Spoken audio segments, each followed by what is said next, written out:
Would you spend your holiday budget going somewhere just to sleep?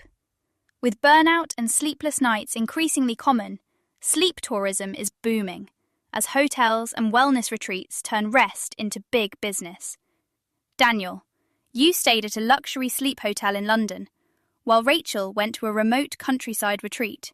Judging by your expressions, only one of you came back refreshed. Mine was certainly polished. Having read the reviews, I expected something impressive, and it delivered. The room had blackout blinds, temperature controls, a mattress that adjusted to my sleeping position, and a device that monitored practically every breath I took.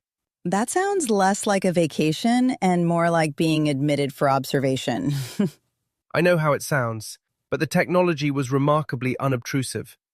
A sleep specialist analyzed my habits and told me I was going to bed too late, eating at the wrong time, and treating my phone as though it were part of my anatomy. None of which came as a shock, presumably. Not remotely. Still, hearing it from someone wearing a white coat gave it a certain authority. And did you sleep well? Eventually.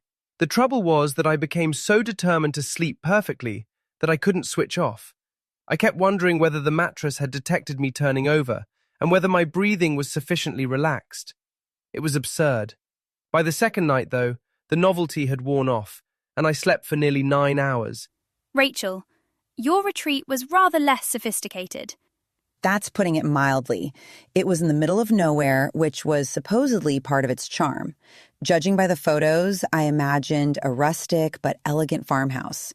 In reality, the building had seen better days, and my room looked as though it had last been redecorated during a particularly bleak decade.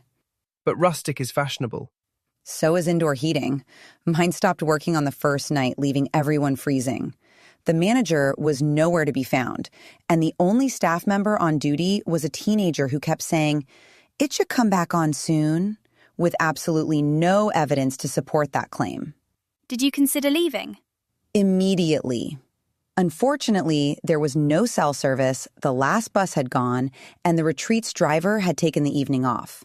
So, I was effectively stranded. That sounds nightmarish.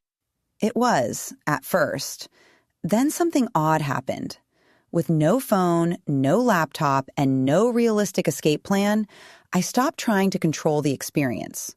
We all gathered in the kitchen wearing coats, drank tea, and complained about the retreat. Someone found a deck of cards, and by midnight, we were laughing like old friends. And the heating? It came back on in the nick of time, just before we went to bed. I slept through the night. I can't even remember the last time I slept 8 hours straight, let alone 10. So the terrible retreat worked better than my luxury hotel.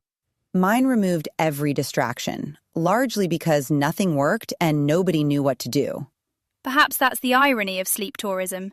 The harder we chase rest, the more elusive it becomes.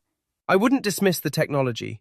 In the long run, the advice probably will help me. And I wouldn't recommend my retreat exactly, but it did remind me that switching off sometimes means losing control rather than perfecting it. So, one retreat offered cutting-edge equipment, the other offered a broken boiler, and both taught essentially the same lesson. Sleep does not respond well to pressure.